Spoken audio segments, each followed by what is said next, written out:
Buenas tardes, mi nombre es Francisco Larios, director de Revista Abril, y tengo hoy el gran gusto, el gran placer y honor de entrevistar al profesor José Alejandro Godoy, politólogo peruano residente en Perú, acerca de los eventos recientes y algunos no tan recientes en su país natal, nuestro querido Perú.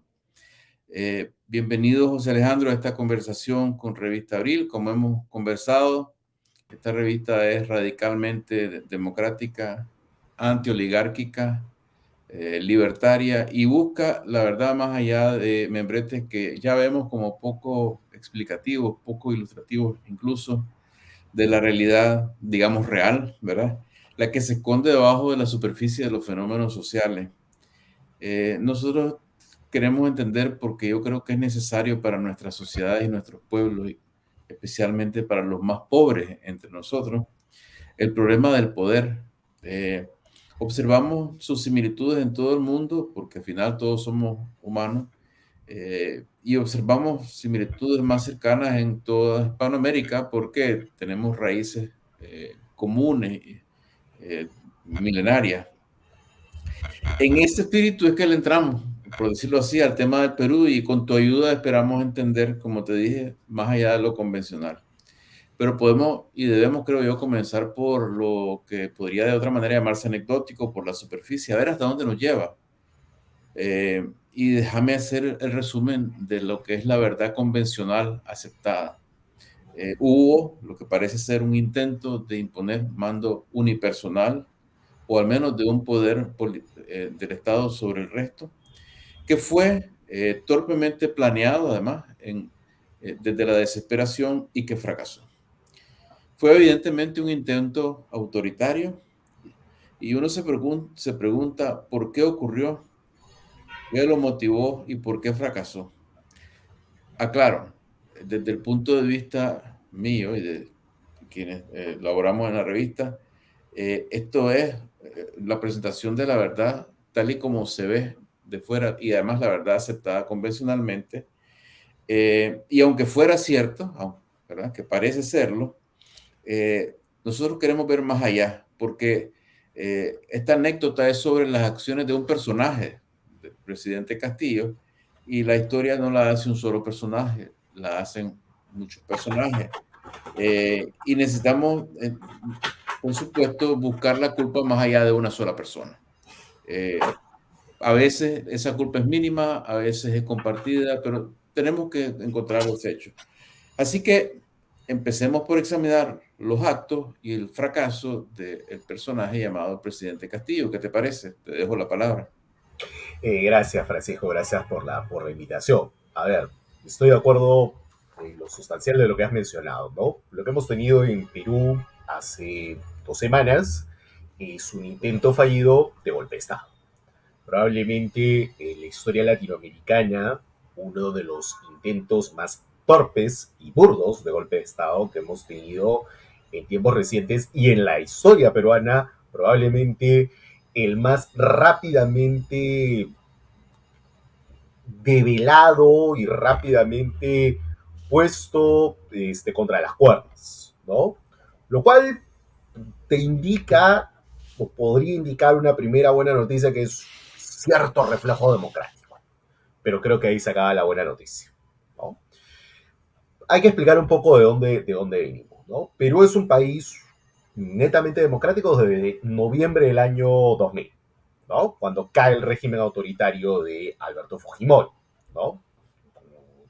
Si no están enterados tus, nuestros escuchas, nuestros oyentes, es un personaje que gobernó el Perú entre 1990 al año 2000. En 1992 dio un golpe de Estado, ese sí exitoso, contra los otros poderes del Estado, ¿no? Lo que se conoció como un autogolpe en el exterior, ¿no?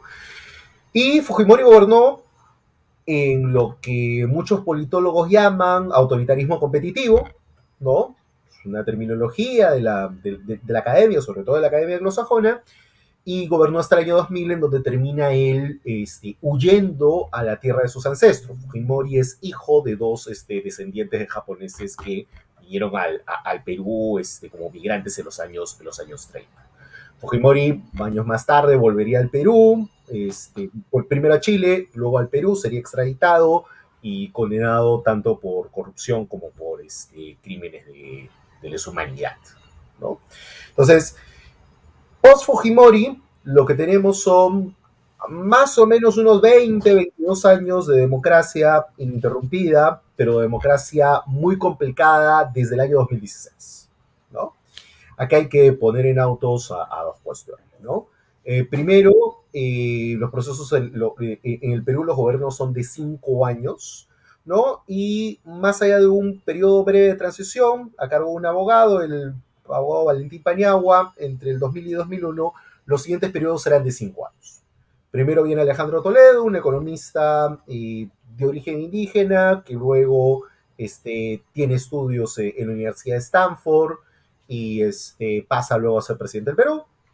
Luego Alan García, que había sido presidente en la década de 1980, más o menos en la misma época del primer gobierno de Daniel Ortega, ¿no? Y también con una retórica muy parecida a la que Ortega tenía en esos momentos, ¿no? Muy inflamada sobre nacionalismo, etcétera. Pero el García, que gobierna en la segunda ocasión, es más bien alguien que podríamos llamar mucho más liberal en lo económico y mucho más conservador en lo político, ¿no? Luego lo sucede Ollantumala, un ex militar que en su momento había tenido cercanías con Chávez, con Hugo Chávez, y luego se acerca mucho más hacia la órbita de Lula y a la órbita brasileña para la campaña del 2011, ¿no? Entonces esos son los tres presidentes que vienen, y en el año 2016 es elegido un economista, Pedro Pablo Kuczynski, que había sido antes ministro tanto en el gobierno de Fernando de la Hunde Terry, inicio de los 80, como en el gobierno de Toledo.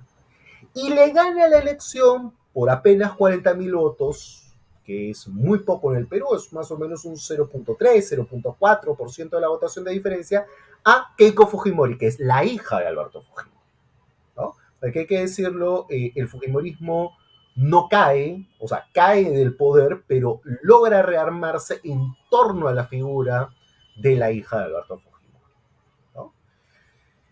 Keiko Fujimori en esa elección del año 2016 obtiene mayoría parlamentaria, y siendo Kuczynski un hombre de centro derecha y ella alguien, una populista de derecha, uno podría decir, bueno, se van a entender, ¿no? Pero Keiko Fujimori más bien lo que busca es obstruir el gobierno de Kuczynski. Eh, y en ese momento en donde están en esta puja de poderes, llega el caso Lava Jato. Para quienes no están en autos, caso Lava Jato es Odebrecht y otras empresas Correcto. constructoras brasileñas sobornando y colocando dinero de campaña a políticos de distintas tiendas en Brasil y en buena parte de América Latina, incluyendo el Perú. Los tres presidentes que te había mencionado, Toledo, García, Humala, involucrados en este caso. Toledo pendiente de un proceso de extradición. García se suicida en el año 2019 cuando estaba a punto de ser detenido. Y Humala en este momento está haciendo un juicio por este caso. A Kuczynski se le involucra en el caso, pero a Keiko Fujimori también. Y allí viene un poco el pulseo político a partir de una figura que tenemos en el Perú. En el Perú tenemos una figura muy peculiar que se llama vacancia por incapacidad moral permanente.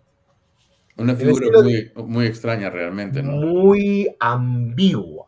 En el siglo Sí. XIX, incapacidad moral se asociaba sobre todo a cuestiones que hoy llamaríamos psiquiátricas o de discapacidad mental, pero a partir del año 2000, que es esta la causal por la cual Fujimori es vacado finalmente de la presidencia, tiene que ver o se le ha interpretado como una cuestión más bien de índole ética. Y por tanto, cualquier cosa que podría ir desde, por ejemplo, un presidente que le es infiel a su mujer, o una presidenta que le es infiel a su esposo, ¿no? Hasta un acto severo de corrupción. Pero la causal es tan ambigua que cualquier cosa puede encajar.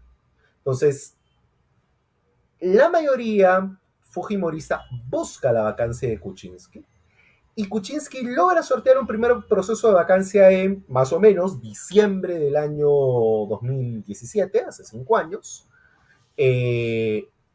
con los votos de un sector del Fujimorismo liderado por el hermano de Keiko Fujimori, Kenji Fujimori, que es el hijo menor de Alberto Fujimori.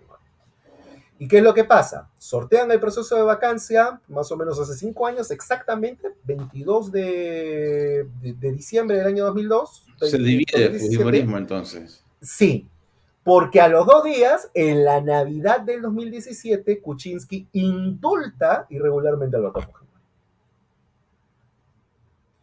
Y con eso Kuczynski pierde su base de apoyo. 3 meses después, en marzo del 2018, vuelven a intentar un nuevo proceso de vacancia y el Fujimorismo, a través de algunos congresistas que se prestan para esto, logran grabar a Kenji Fujimori buscando votos a favor de obras para que no vaquen a Kuczynski, ¿no? De hecho, el señor Fujimori, Kenji Fujimori, ha sido condenado ya por este caso en primera instancia en el Perú, ¿no? Kuczynski tiene que renunciar, asume su primer vicepresidente, Martín Vizcarra, y Vizcarra, que inicialmente era, o se le veía acercando al Fujimorismo, luego logra deslindar con el Fujimorismo y termina disolviendo el Congreso dentro de la forma regular, ¿no? En el Perú la regla es, si te censuran 2 gabinetes o no le dan el voto de confianza a 2 gabinetes, que es otra de esas figuras extrañas que en el Perú importamos de otras latitudes, ¿no? Eso en los Estados Unidos no existe, ¿no? Vizcarra logra disolver el Congreso constitucionalmente, se llaman a elecciones parlamentarias, esto ocurre en el 2019, la disolución, las elecciones parlamentarias nuevas en el 2020, viene la pandemia en marzo del 2020, Perú es el primer país que cierra todo en el 2020, ¿no?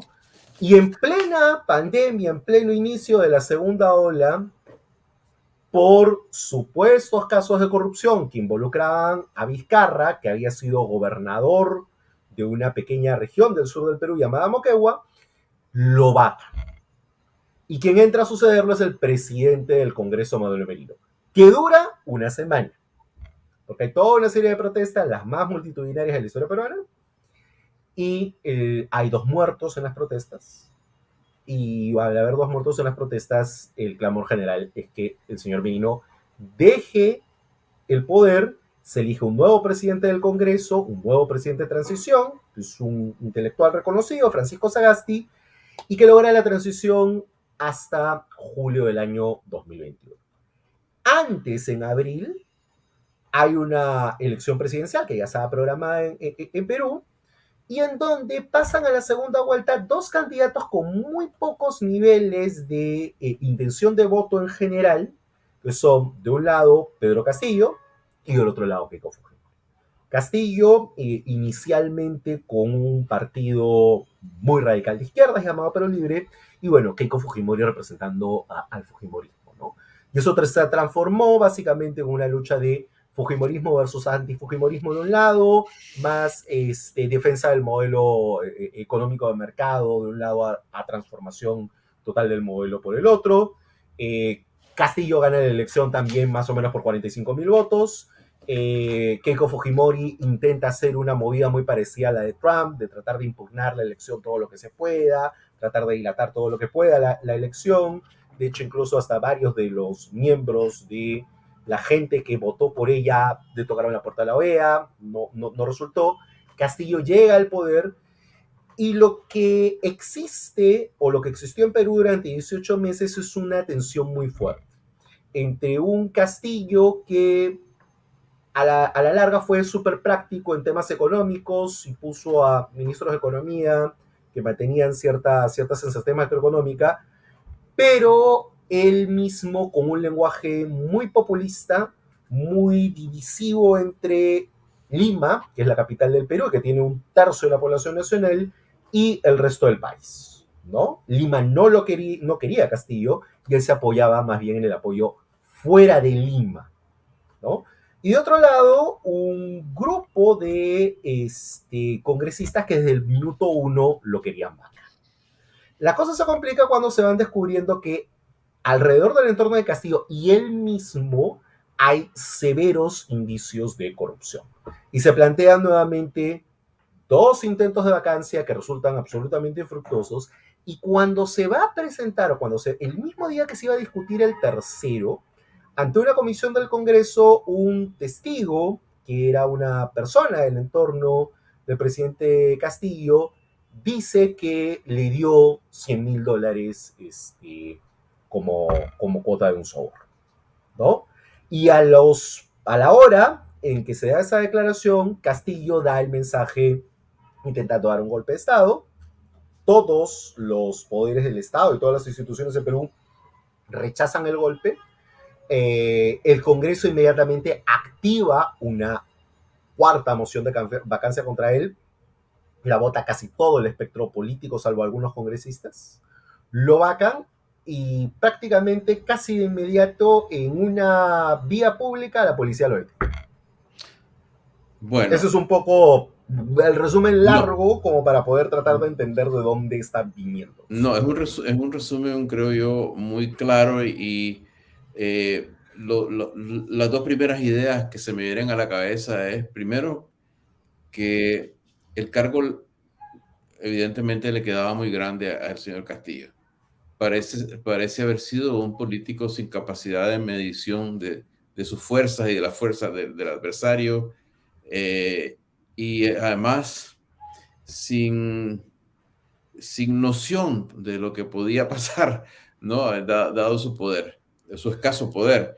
Eso uno. Lo otro que me llama la atención, y quizás esto sea una parte para conversar en otro momento, es que esto de la vacancia por incapacidad moral en Perú es como una importación des- distorsionada de lo que ocurre en los regímenes parlamentarios, porque pone el mundo al revés, ¿verdad? Ahí se demuestra que Latinoamérica es Latinoamérica, al fin y al cabo es un macondo, ¿no? Porque cuando en los regímenes parlamentarios europeos, eh, la Asamblea Nacional o las Cortes o el Congreso censura al primer ministro, al que quitan es al primer ministro. En este caso, el primer ministro o el presidente quita al Congreso. No, es como una cosa extrañísima esa. Que no, es disfuncional, eso no tiene sentido. Me recuerda aquel poema de Bertolt Brecht de que por qué mejor no disolver al pueblo, ¿no? No lo ven así, ¿no? Nadie ha cuestionado eso en el Perú. A ver, te respondo a las dos cosas. Lo primero, sí, Castillo es un personaje cuyas limitaciones políticas estuvieron muy claras desde la campaña de la segunda vuelta. De hecho, en la primera encuesta que sale, Castillo inmediatamente le llevaba 25 puntos de ventaja a Keiko Fujimori. Y al final termina ganando por 0,4. Básicamente porque hay un grupo de personas que rechaza a rajatabla a Keiko Fujimori. Podría votar incluso por un árbol plantado en la calle antes que votar por alguien de la familia Fujimori, ¿no? Eh, y eligió a este señor, que es un señor que venía de ser un representante sindical, magisterial, bastante radical, pero que no tenía ninguna idea de cómo gobernar.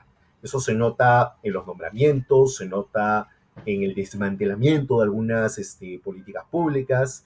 Era alguien que tenía toda una lógica maximalista sindical al momento de tratar con las personas, mucho discurso guiado hacia el asambleísmo en general, e incluso cuando intenta ya finalmente un putsch autoritario, tiene un escaso talento incluso hasta para caer en la villanía, ¿no? Y de hecho, el cúmulo de indicios que hay sobre casos de corrupción en torno a Castillo es un cúmulo de indicios abundante, no solamente por lo breve de su periodo, sino también por la torpeza con la cual él y buena parte de su entorno manejó las cosas. Entonces, eso respecto del personaje Castillo. Pero el tema de las reglas sí es indudable, ¿no? En la academia peruana es muy claro y es de consenso que hay un problema de reglas en el establecimiento de las relaciones entre Ejecutivo y Legislativo. Como tú bien lo has dicho, nosotros hemos importado acríticamente al presidencialismo tradicional en América Latina instituciones que vienen del parlamentarismo, del semipresidencialismo francés, las hemos incorporado y las hemos no solamente incorporado, las hemos distorsionado.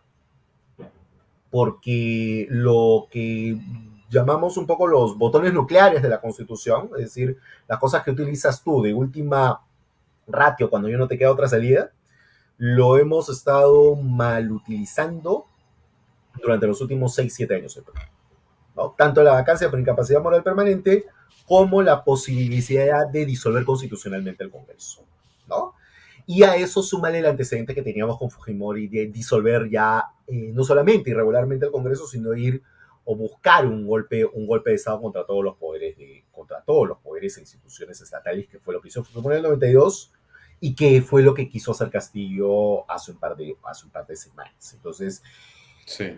hay un problema de reglas, hay un conjunto de personas que es consciente de ese problema de reglas. Tan es así que cuando se han hecho encuestas en Perú esta semana, la mayoría señala que hay que ir a un adelanto de elecciones. De hecho, ya se ha votado, o se ha tenido una primera votación para modificar la constitución y tener elecciones adelantadas en el año 2024, ¿no? Un periodo que en realidad debía terminar el año 2026, pero se ha recortado ante la magnitud de la crisis, y que antes, de forma previa, se hagan algunas reformas muy rápidas porque efectivamente hay muchas reglas de juego que han quedado botadas. Yo te quiero hacer, bueno, estas son dos preguntas que son dos tratados, ¿no? Pero te voy a explicar una y la otra muy brevemente y espero que me puedas dar una respuesta en la medida de lo posible, ¿verdad? Yo pondría dos títulos. ¿Por qué tantos presidentes y por qué tantos partidos? Empiezo por qué tantos presidentes. Eh, Perú es único en toda Latinoamérica en que yo creo que uno revisa la lista de los presidentes durante los últimos 20 años y el que no se ha suicidado porque lo iban a echar preso, lo han echado preso o sea, todos han caído. ¿Hay alguna excepción? No la conozco. Y si no han caído es porque han estado a punto de caer, pero por otro lado, oigo yo y leo en los medios peruanos decir, es que la corrupción en Perú es total. Pero eso para mí es un cierto contrasentido porque si la corrupción fuera total, el Poder Judicial estaría imposibilitado de hacer lo que no ocurre en otro país de Latinoamérica, que es enjuiciar a los presidentes, ¿no? Eso te lo dejo ahí. Yo lo que no entiendo al final es, eh, yo entiendo que haya razones para quitar a todos los presidentes, pero es que hay razones para quitar a muchos presidentes en muchos países democrático y no se hace. ¿Qué es lo que marca la diferencia en el Perú? ¿Por qué se ha llegado a la situación en la que estadísticamente ser presidente es ser serio candidato a la cárcel y a que lo destituyan a uno? A ver, ahí hay varias cuestiones, ¿no? O sea, la corrupción en Perú no es nueva. De hecho, en Perú, un libro que es, digamos, uno de los más vendidos en ciencias sociales en los últimos 10 años es un texto escrito por un profesor peruano ya fallecido, llamado Alfonso Quiroz, que escribió un libro que se llama Historia de la corrupción en el Perú, que abarcaba desde la última parte, el último tramo del gobierno del periodo colonial hasta el gobierno de Alberto Fujimori, ¿no? Entonces te da cuenta de esta pulsión efectivamente por la corrupción. Pero también son ciertas algunas cosas, ¿no? Eh, en primer lugar, este es un país en donde los presidentes han terminado siendo mucho más débiles de lo que pensábamos, ¿no? Y en ciertos casos esto ha tenido una consecuencia para bien, ¿no? ¿Y por El hecho qué? de, a ver, te cuento. En el caso de Fujimori, por ejemplo, ¿no? Que gobierna autoritariamente, cuando se va a una tercera elección en el año 2000 y la OEA descalifica la elección y hay un montón de manifestaciones en la calle y luego se conoce que su principal asesor soborna congresistas, pues inmediatamente en un lapso muy rápido de 67, 70 días el gobierno se cae, Fujimori huye y luego finalmente el señor es repatriado y enjuiciado en un proceso que lo estudian en varias universidades del mundo por lo modélico, ¿no? Entonces, eso es una primera cuestión que hay que mencionar sobre el caso peruano. Es decir, hay un sistema judicial que con todos los problemas que tienen los sistemas judiciales en América Latina, funciona en determinados casos emblemáticos, en el caso peruano, ¿no? Y lo mismo ha pasado con el caso Lava Jato, al cual tenemos estos procesamientos súper avanzados, debido a que, por ejemplo, en el Perú es muy fácil convertirte en un colaborador eficaz, es decir, en un delator dentro de una propia organización criminal, ¿no? Pero de otro lado, esto va para mal, porque tú lo que tienes es que un presidente desde el año 2016 para aquí no dura, no dura absolutamente nada. Hemos tenido 6 presidentes en 6 años, ¿no? Actualmente no. Me permitís que te interrumpa, Sí, porque es claro. que hay dos cosas aquí que me llaman la atención. Primero, no necesariamente es malo que un presidente no dure si la situación del país, de la gente, camina, ¿no? Comparativamente el Perú, en términos económicos, por lo menos, yo no digo en términos de equidad ni de otras cosas, porque Ujú. eso, pero en términos económicos es como que no existieran los presidentes en el Perú, ¿no? Comparado con el resto de Latinoamérica. Y lo segundo es que yo quisiera que nos explicaras, porque andamos buscando lecciones y soluciones, cómo uno llega a tener un poder judicial en medio de sociedades estratificadas, con discriminación, corruptas y con todo eso que existe en todas partes de Latinoamérica. ¿Cómo uno puede llegar a construir un poder judicial que tenga ese poder que tiene en Perú?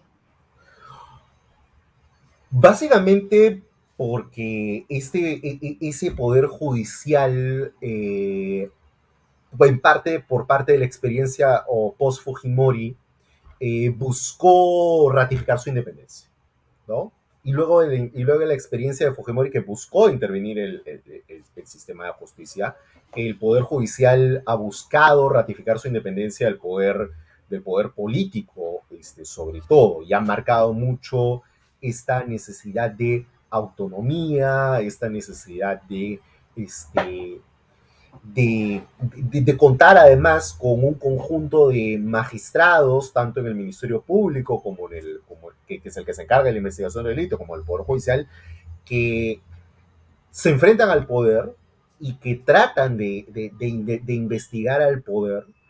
Y por momentos, y esto es un poco, digamos, el otro lado, un poco más complicado, se convierten en actores políticos, ¿Y ¿no? cómo han logrado eso? Pero es que evidentemente que está el aspecto de la voluntad, pues del accidente, de que haya personas en ese momento, en ese poder del Estado que digan, tenemos que ser autónomos y tenemos que ejercer poder, pero está la realidad objetiva, ¿no? Y uno se pregunta, ¿cómo es que lo han logrado? ¿Qué factores han hecho que lo logren ahí y no en otros países? Yo creo que, yo creo que una de las cuestiones que ayuda mucho es que la experiencia exitosa de los procesos a Fujimori y a toda la organización criminal que estuvo alrededor de él fueron procesos modélicos y fueron procesos que ayudaron a tener una primer tipo de indagación respecto de casos de corrupción como de graves violaciones a los derechos humanos en Perú, ¿no? Entonces, creo que ese aprendizaje está ahí. Y luego, estos jueces y estos fiscales precisamente han visto también experiencias comparadas, ¿no? Experiencias en donde en algunos casos esto fue adelante, por ejemplo, el Manipuliti en Italia, pero también en donde esto se termina frustrando, ¿no? El propio caso de la Bajato en Brasil es un ejemplo claro de justicia en la cual avanza un poco, pero luego se frustra porque los fiscales vulneran el debido proceso, se convierten en actores políticos más allá de la cuenta y los casos se terminan cayendo, ¿no?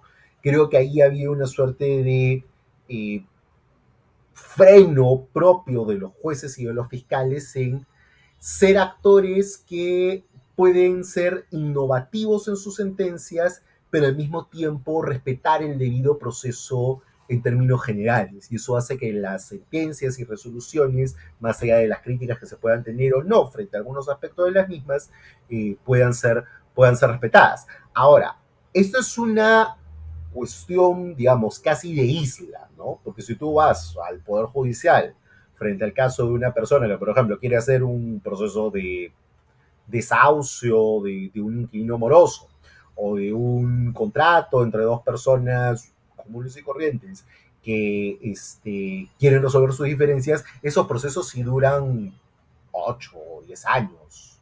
Estos procesos, más bien, Son más corruptos también. sí, sí, ¿no? Como estos procesos además están en la cúspide del Poder Judicial y tienen mayor visibilidad pública, también hay una mayor fiscalización de parte de organismos de sociedad civil, hay una mayor fiscalización por parte de los medios de comunicación. En muchos casos los medios de comunicación aportan evidencia y en otros casos son un poco una suerte de caja de resonancia de las propias filtraciones que hace el Ministerio Público de algunas evidencias para que esos casos tengan repercusión ante el nivel de la opinión pública. Quisiera ahora preguntarte, a medida, ya nos vamos a ir acercando, ¿verdad? Al final de la entrevista para no tener de toda la tarde, pero yo quisiera ir moviéndome un poco hacia las sospechas siempre, que yo siempre albergo acerca de el poder real, que es lo que hemos hablado, ¿verdad? Y aparentemente hay mucho mérito en los abogados y los miembros del Poder Judicial y gente activa en la política peruana que ha aprendido de las lecciones y ha logrado hacer que por lo menos una parte del Estado avance, ¿no?, en una dirección democrática.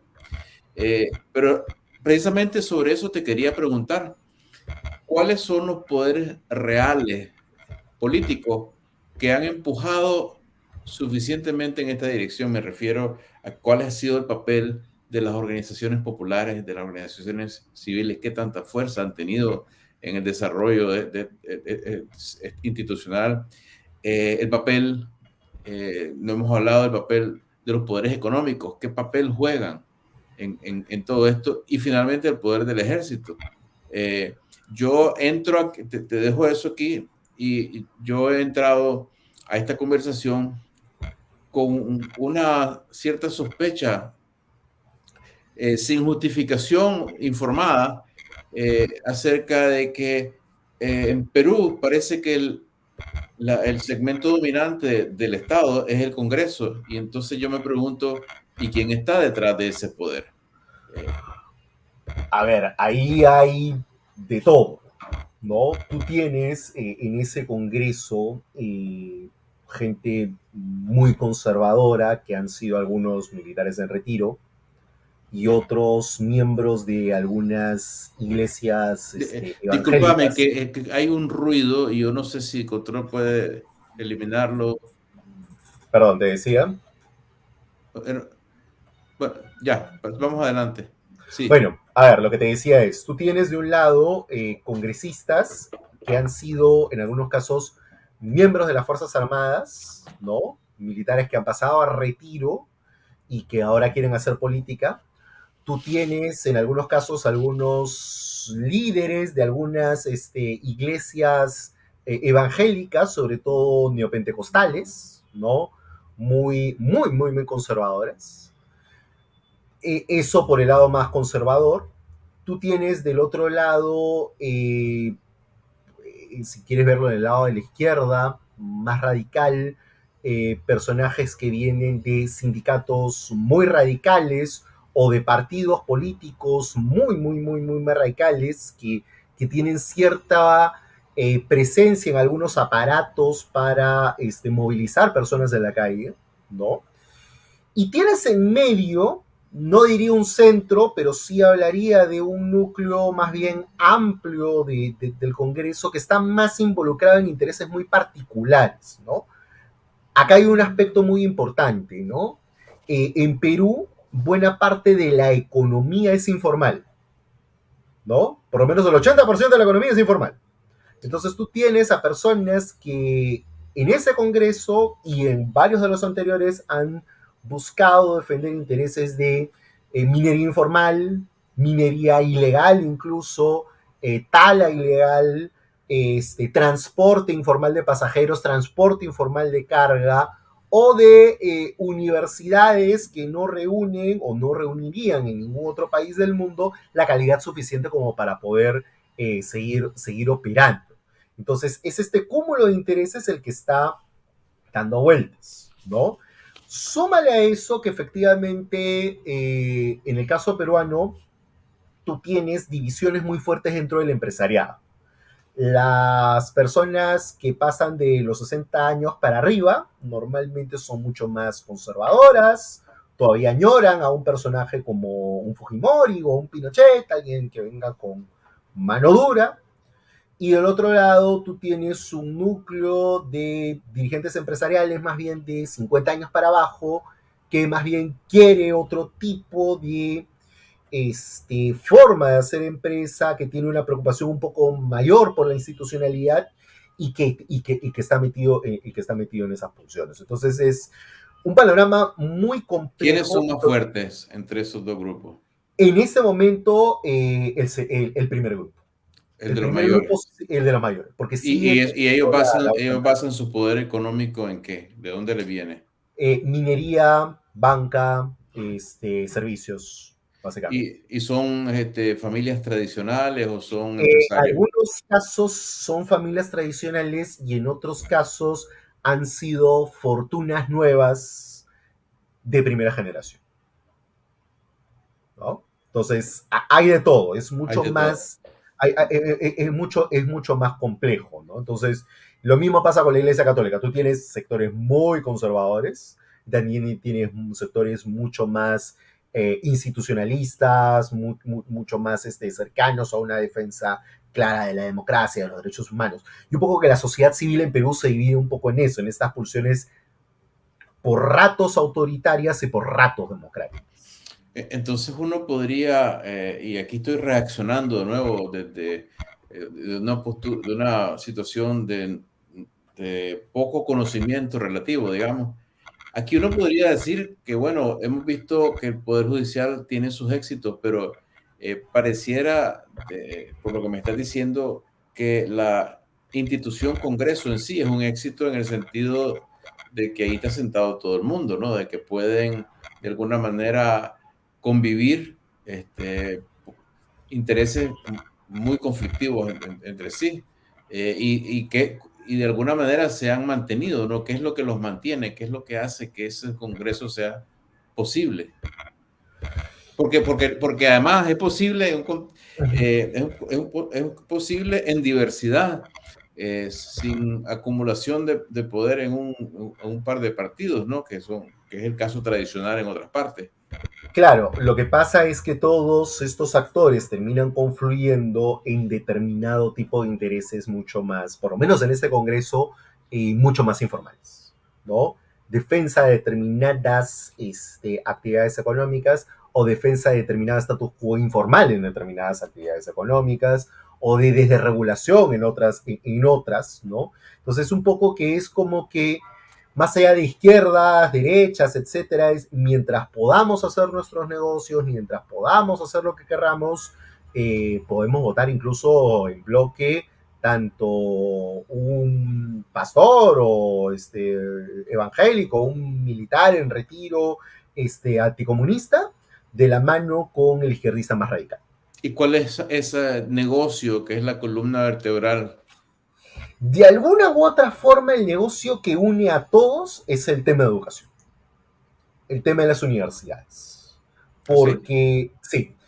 Porque es un negocio que en Perú reditúa mucho en términos económicos, ¿no? Durante muchos años se permitió tener un montón de universidades en Perú, teníamos alrededor de 200, hemos bajado esto a 100 debido a una regulación que precisamente está en riesgo severo de quedar trunca, ¿no? Y de otro lado, porque esos negocios universitarios en muchos casos han servido como plataforma para lanzamiento de emprendimientos políticos, tanto a nivel regional como a nivel local como a nivel nacional. Entonces, las universidades que surgidas desde los años 90 para adelante, salvo honrosas excepciones, se han convertido también en plataforma de negocios y en plataforma política en algunos casos. Entonces, Es un negocio que te da visibilidad. ¿Por qué? Porque en Perú el tema de la educación como sinónimo de poder ser alguien que tiene una movilidad social mucho mayor, es algo que está muy internalizado en la cabeza de las personas, tanto de las clases medias como de las clases más bajas. Entonces, hay un mito aspiracional ahí con la educación que hace que el negocio sea visto como muy importante, pero también la posibilidad de ser un negocio que incluso, y hay sospechas fundadas, pueda servir como posibilidad de lavar activos de otro tipo de negocio. Bueno, espero que en otra ocasión podamos hablar de la conexión que hay entre el negocio de la educación y la percepción o realidad de la movilidad social en el Perú, que es un tema, yo creo que es importante. Pero para cerrar por hoy, lo que quisiera es que nos dieras tu opinión acerca de qué viene ahora, qué es lo que va a ocurrir, y si esto consolida la democracia peruana o si es nada más un tropezón más que muestra el peligro en que se encuentra.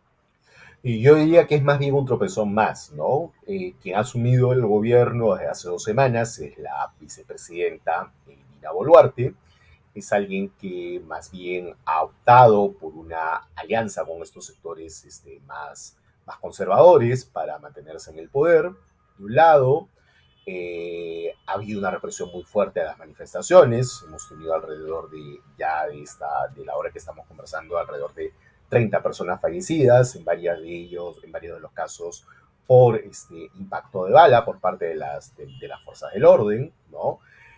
Por ahora, en la mayor parte de Perú, entrando ya al tramo cercano a la fiesta de fin de año, básicamente hay una suerte de tregua dada por los propios manifestantes para que los comerciantes puedan finalmente vender sus productos en general.